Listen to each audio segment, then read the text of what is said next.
2월 20일에서 26일 남북 이산가족 상봉이 금강산에서 진행됐습니다. 이때 남측 가족으로 상봉단에 포함된 81세 김종태 씨, 그리고 79세 그의 동생 김종삼 씨는 북측에 있는 형수 정공주 씨와 조카 김학수 씨를 만났다고 합니다.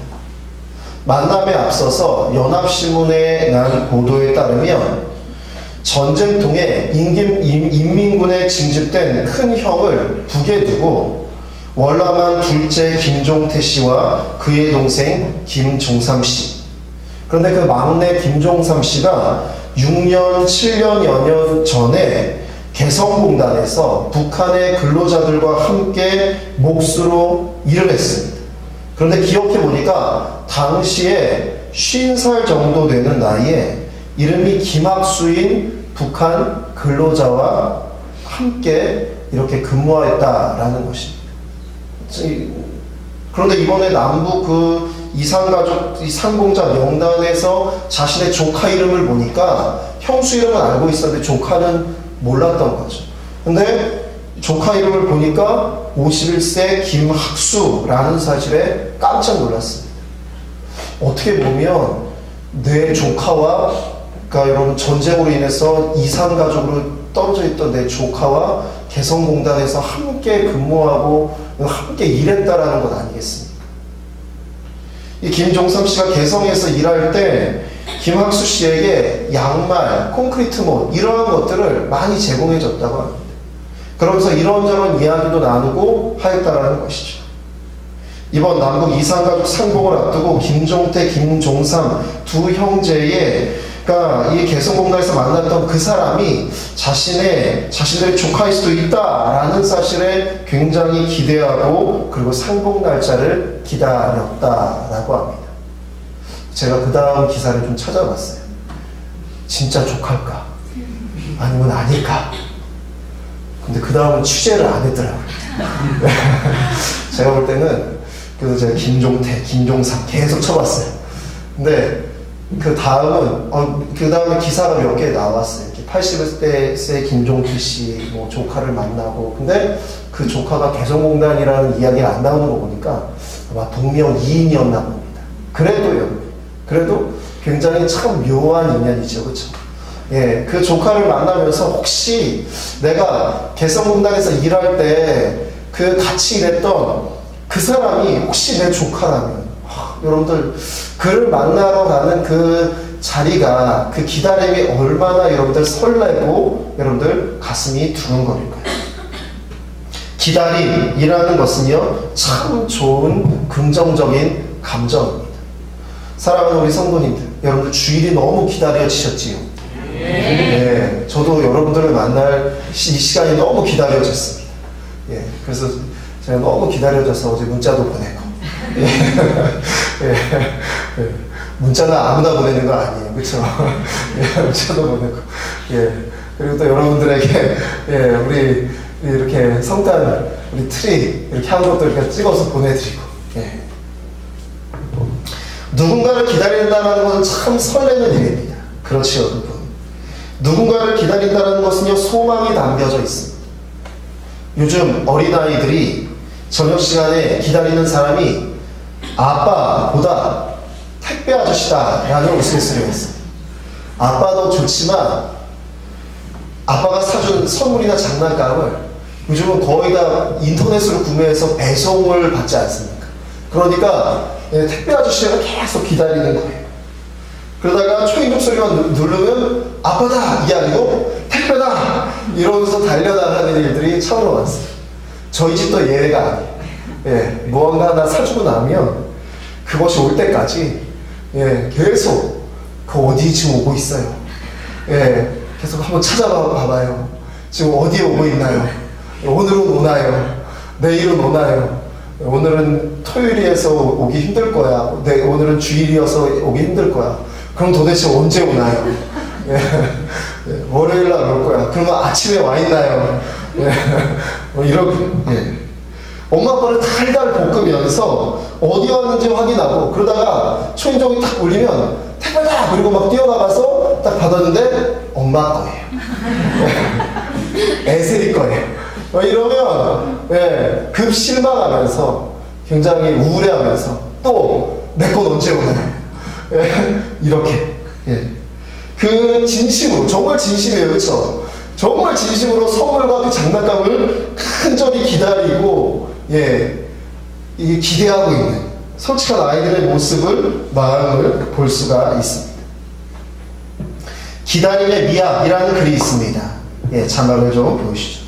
자, 읽어드리겠습니다. 기다림이라고 하는 건 어떤 의미에서건 시간의 흐름을 멈추게 하는 힘을 가지고 있다. 일종의 마법에 빠지는 순간이다. 분명 시계의 초침은 전과 똑같이 흘러가는데 나의 시계는 무료하리만큼 더디게 흘러간다. 너를 향한 마음이 커지면 커질수록 초침의 움직임은 희미해진다. 그 기다림은 나의 진짜를 끄집어낸다. 설렘과 두려움, 눈물과 환희, 수천 수만 가지의 나를 마주한다.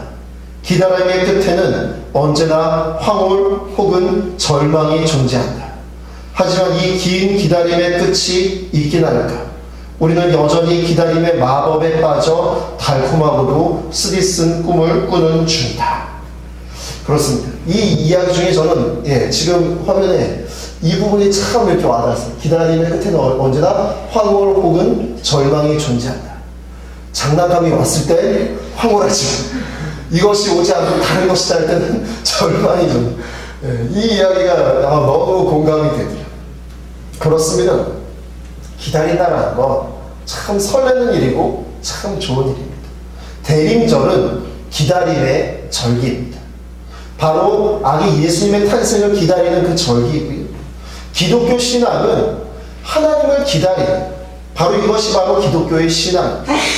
보다 구체적인 그것은 매 순간 하나님의 구원을 기다리는 바로 마음의 가난함을 뜻합니다. 하나님의 구원을 기다리는 가난. 기다림은 기다림의 대상과 기다리는 자의 관계를 규정합니다. 기다림은 특별한 관계, 친밀한 관계 안에서만 가능한 것입니다. 오늘 말씀에서는 우리가 기다리는 대상인 하나님이 누구이신지, 그리고 또한 보다 구체적으로 우리가 기다리는 하나님이 어떻게 우리에게 구원이 되시는가에 대해서 말씀을 나누고자 합니다. 함께 우리 14절의 말씀을 함께 읽겠습니다. 여호와의 말씀이니라. 보라, 내가 이스라엘 집과 유다 집에 대하여 아멘. 그렇습니다. 첫 번째로 하나님은 세상의 주인으로 역사의 승리자가 되십니다. 하나님은 세상을 창조하신 만물의 주인이십니다. 우리의 삶에 대해서 선하고 온전한 계획은 하나님 안에서만 발견됩니다. 사랑하는 성도님들, 여러분의 인생의 계획이 선하다라고 자부하실 수 있는 분 계십니까? 혹시 나의 모든 계획은 다 선합니다. 혹시 여러분들의 계획이 온전하다, 완벽하다 이렇게 말씀하실 수 있는 분 계십니까? 내 삶의 계획은 온전하다, 완벽하다. 여러분 2018년을 시작하면서 굉장히 많은 계획들이 있으셨지요? 계획 없이 막 사십니까? 그렇지는 않죠, 그렇죠? 내가 올해는 이렇게, 올해는 저렇게, 올해는 이렇게. 오늘 우리 정기재직 이렇게 하겠지만 우리가 이제 2018년을 되돌아보고 2019년에 우리가 이렇게 할 것이다 라고 또 계획을 세워놓았습니다. 하지만 여러분 그것이 완벽할까요? 완전할까요? 여러분 그것을 온전히 다 우리가 이루었을까요?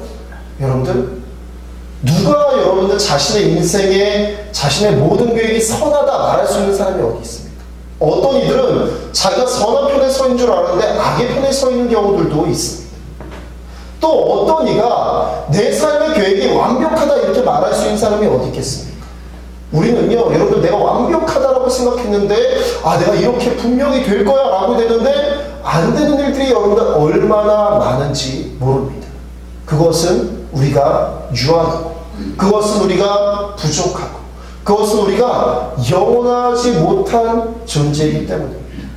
완벽하지 못한 존재이기 때문입니다. 연약한 인간이 하나님 아버지를 바라보아야 하는 이유가 바로 여기에 있습니다. 14절의 말씀처럼 하나님이 약속하신 선한 말을 성취할 날을 우리에게 반드시 주신다, 보여주신다 라고 우리에게 약속하고 계십니다. 그러므로 우리가 기다리는 것입니다. 우리는 약하지만 하나님은 강하시고, 우리는 유한하지만 하나님은 영원하시고, 우리는 부족하지만 하나님은 완전하시기 때문입니다. 그 하나님을 기다리시는 저와 여러분 되시기를 주님의 이름으로 축원합니다. 두 번째, 우리가 기다리는 하나님은 우리의 삶에 관여하십니다. 우리 15절의 말씀을 함께 읽겠습니다. 15절입니다. 그날 그때에 내가 다윗에게서 한 공의로운 가지를 나게 하리니 그가 이 땅에 정의와 공의를 실행할 것이라. 아멘. 그렇습니다. 하나님은 우리의 삶과 인간의 역사에 초월하거나 무관심하시지 않으십니다. 하나님은 우리의 상황에 관여하시고요, 우리의 삶에 개입하셔서 우리 가운데 들어오십니다. 요한복음 1장 14절 이렇게 말씀합니다. 말씀이 육신이 되어 우리 가운데 거하시매 우리가 그의 영광을 보니. 말씀이 육신이 되어서 우리 가운데 함께 거하여 주셨다라고 말씀합니다. 하나님은 우리의 어두운 죄악에도 관여하십니다. 그래서 그 어둠을 들춰내시고 고발하고 심판하십니다. 그뿐만이 아닙니다. 하나님께서 우리를 회복하시고 우리가 죄인임에 우리의 죄를 용서하시고 우리를 새롭게 하시는데도 개입하십니다. 부흥과 개혁사에서 2006년에 출간한 김남중 목사님의 저서 역사를 움직이는 하나님의 일꾼에 나오는 내용입니다. 같이 읽어볼까요? 아마도 여러분은 내놓은 자식이라는 말을 들어본 적이 있을 것입니다. 어떠한 노력을 기울여도 가망이 없으면 자식이라도 아예 포기하고 내놓습니다. 그러나 하나님은 포기하시지 않습니다. 언약 백성에 대한 하나님의 열심은 탁월하십니다. 하나님은 우리를 영원히 버리시지 않는다는 관심과 사랑의 표징으로 우리가 잘못할 때 징벌하십니다. 하나님은 인간들이 하나님을 어떤 식으로 대하는지 무기력하게 지켜보고 계시는 분이 아닙니다. 세상의 창조주이자 통치자이신 그분은 뛰어난 지성과 의지로 인간의 역사에 개입하셔서 자신의 뜻을 이루십니다. 저는 종종 목회 현장에서 하나님은 내가 아무렇게나 살아도 나를 버려 주실 거야. 하나님은 내가 어떻게 살든지 나를 좋게 대 주실 수밖에 없어. 내게 일어나고 있는 기분 나쁘고 불쾌한 일들은 모두 하나님과 상관없이 재수가 없어서 일어난 일일 뿐이야 라고 생각하는 사람들을 만납니다. 그리고 그때마다 저는 당신은 하나님을 우상 숭배하듯 섬기고 있군요 라고 충고합니다. 왜냐하면 이것은 우리가 원하는 하나님을 스스로 만들어내어서 그것을 하나님이라 생각하며 섬기는 것이기 때문입니다. 우리가 사랑하고 섬겨야 할 하나님은 우리의 편견으로 만들어낸 하나님이 아니라 성령의 하나님입니다. 그러므로 우리는 이러한 우상 숭배적인 사고방식을 반드시 버려야 합니다. 그렇습니다. 여러분, 하나님은 저와 여러분을 포기하지 않으십니다. 우리가 죄악 가운데 있으시면 우리를 심판하시고 징벌하시고 우리를 돌이키게 하십니다. 하나님은 우리를 절대 포기하지 않으십니다. 그냥 가만히 내버려두지 않으십니다. 하나님은 우리가 하나님의 곁에 있길, 그리고 또 하나님께서 우리의 삶 가운데 개입하셔서 하나님의 자녀로 선하고 아름다운 삶을 살아가기를 간절히 원하신다라는 것입니다. 그러기에 하나님은 우리를 그냥 놔두지 않으십니다. 우리가 어떻게 되든지 간에 내 인생은 내 마음대로 된다라고 여러분들 막 살아가면 여러분들 하나님이 그래 네 인생은 네 마음대로 살아라 그렇게 가만히 놔두시지 않는다라는 것입니다. 자, 1절에 어느 분이 그러한 고백을 하시더라고요. 하나님이 나를 가만 놔두지 않으세요. 그렇습니다. 그분에게는 축복인 줄로 믿습니다. 하나님께서 저와 여러분의 삶 가운데 개입하시고 저와 여러분들을 깨닫게 하시고 우리가 우리 마음대로 하나님을 만들어내요. 우리 하나님을 내 필요와 내 만족함을 위해서 우리 멋대로 믿는 그런 우상 숭배가 아니라 우리가 성경 말씀에 나와 있는 이 하나님 아버지를 온전히 믿으며 나아갈 때 하나님의 개입하심이, 하나님의 관여가, 하나님께서 우리 가운데 역사하심이 저와 여러분 가운데 늘 있습니다. 그렇습니다. 저와 여러분의 삶 가운데 하나님께서 개입하십니다. 그래서 이 자리에 하나님께서 여러분들을 부르신 것입니다. 여러분들, 제가 여러분에게 나와주십시오 한다 여러분들이 나오실까요? 아닙니다. 예, 하나님께서 여러분들을 부르셨고 여러분들이 하나님 아버지 앞으로 나오시려는 마음의 준비가 되어 있기 때문에 이 자리에 나오신 줄로 믿습니다. 예, 그렇습니다. 하나님과의 관계 때문에, 여러분은 하나님의 그 사랑 때문에 여러분들 이 자리에 나오신 줄로 믿습니다. 그 사랑을 회복하십시오. 하나님께서는요, 여러분들의 삶 가운데, 여러분들의 인생 가운데 정말 함께 하시길 원하시고 동행하시길 원하십니다. 주님의 그 손을 여러분들 뿌리치지 마십시오. 세 번째, 우리가 기다리는 하나님은 우리를 다시 살게 하시는 하나님이십니다. 우리를 회복시키시고 구원하십니다. 16절을 함께 읽겠습니다. 16절입니다. 그날에 유다가 구원을 받겠고 예루살렘이 안전히 살 것이며 이 선은 여호와는 우리의 하나님을 얻으리라. 아멘. 그렇습니다. 여호와 하나님이 우리의 의가 되는 것은 주님께서 우리를 다시 살리시는 행위로 인함이십니다. 근데 하나님의 의로우심은 우리를 살리시기 때문에 의로우신 것입니다. 하나님의 의로우심은 세상의 법적인 합법이나 윤리적인 의로우심이 아닙니다. 윤리적으로 도덕적으로 의롭다 이것이 아니고요, 은총적 의로우심이십니다.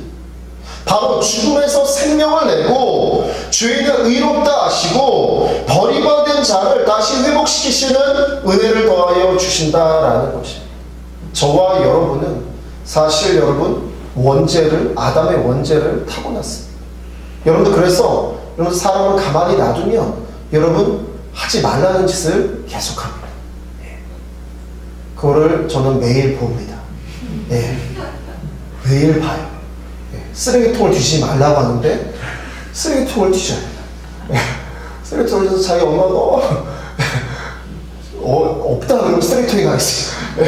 밥을 안 주는 것도 아닌데 쓰레기통이 재미있는지. 요즘은 저희 집에 이렇게 제가 이렇게 앉아있는 이렇게 흔들 의자가 있어요. 흔들 의자가 있어요. 이렇게 앉아서 이렇게 하고 흔들거려요. 요즘은 거기에 막 올라갑니다. 혼자 다리를 막 이렇게 올라가서 그 흔들 의자를 막 흔들어요. 그러면서 되게 좋아해요. 저는 바이킹을 잘 탈 것 같아요. 저희 집에 바이킹을 잘 타는 사람이 저밖에 없어서 바이킹을 좀 못 타고 왔어요. 저 아이가 크면 바이킹을 잘 탈 겁니다. 하지 말라고 하는데요. 하지만 제가 화장실에 이렇게 가면 화장실을 막 기어서 따라오네요. 그럼 화장실 문지방 앞에 가만히 서 있어요. 가만히 이렇게 강아지 같아요. 그러면서 손을 이렇게 화장실 바닥을 만지려고 합니다. 하면 아무튼 무슨 소리가 없어요.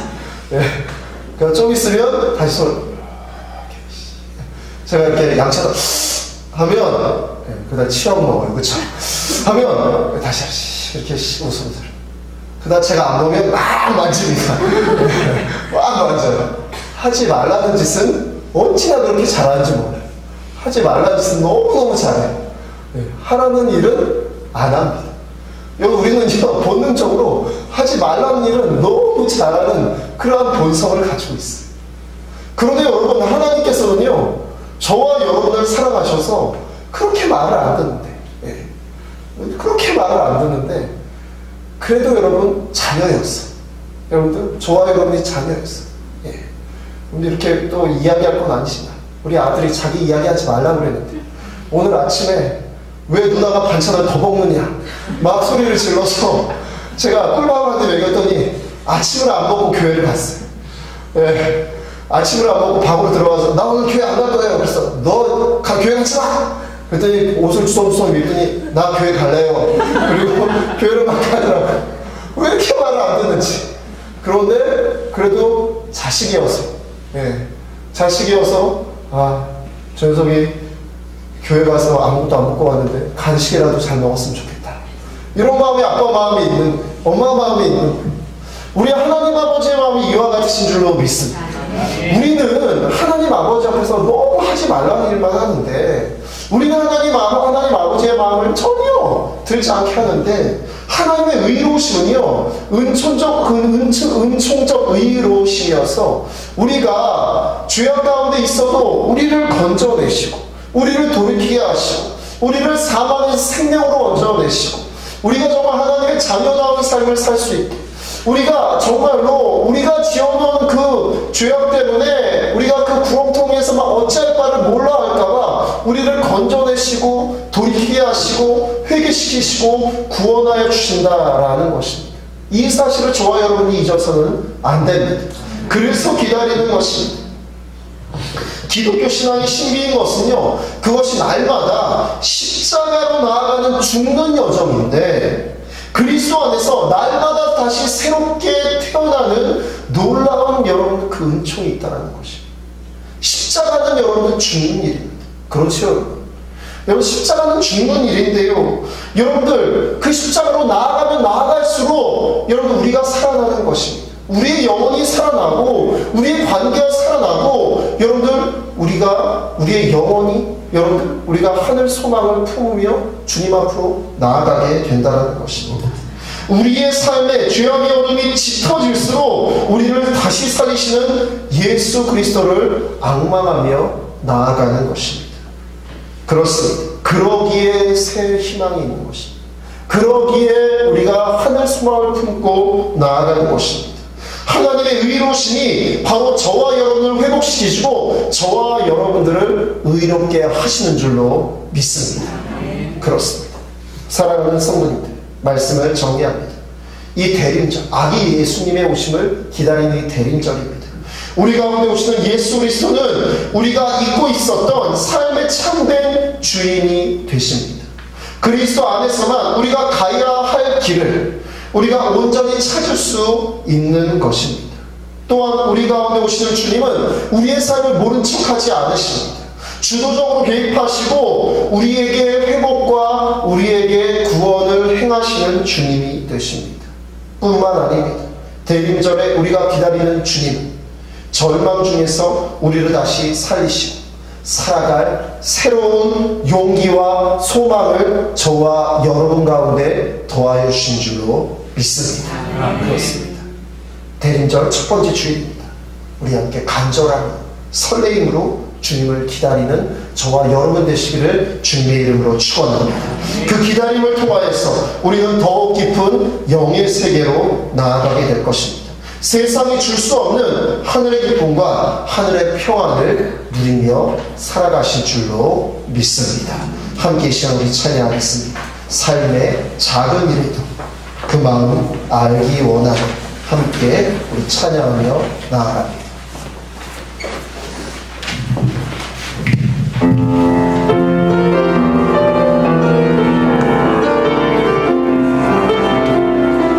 우리 가슴에 손으로 함께 찬양합니다. 삶의 작은 일에도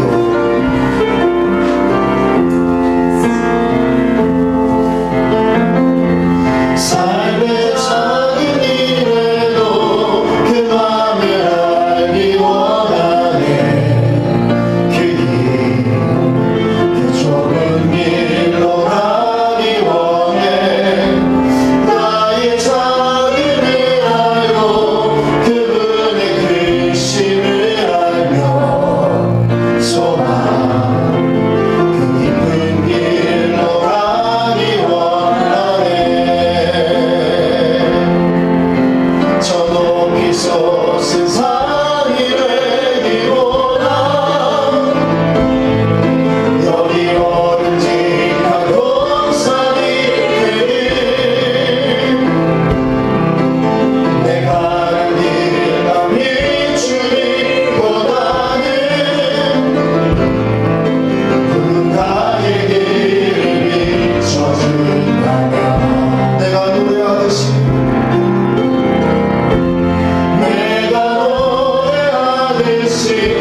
좁은 길로 가기 원하네. 그 높은 길로 가기 원하네. 그 높은 길로 가기 원하네. 그 좁은 길로 가기 원하네. 그 좁은 길로 가기 원하네. 이제 우리 앞서의 통성기도 합니다. 우리가 아기 예수님의 오심을 기대하며 기다리며 우리를 살리시고 우리를 지키시며 우리를 죄악 가운데서 우리를 건져내시고 우리에게 하늘 소망을 더하시기 하나님 아버지 앞에 나아가는 삶을 깨달았고 하나님 우리와 함께하여 주시고 주님 저희들 주님을 기다리며 기대하듯이 우리 가운데 하늘 소망을 더하여 주시옵소서. 놀라운 죄를 더하여 주시옵소서. 함께 우리 주의 말씀으로 주옵소서. 통성으로 기도합니다. 주여 주여 주여 사랑이 많으신 하나님 아버지여 이 시간 앞에 나아갑니다. 아버지여 주님들을 아니겠습니까? 사랑이 나들이 내린절기 주님들을 진정한 기다림을 가지고 나아가게 도와주시옵소서. 하나님 아버지 마음에 하게 도와주시옵소서. 우리 가운데 은혜를 더하여 주시옵소서. 아버지여 주만 찬양하며 나아갑니다. 아버지여 주만 기대하며 나아갑니다. 아버지 놀라운 주님의 은혜를 저희 가운데 더하여 주시옵소서.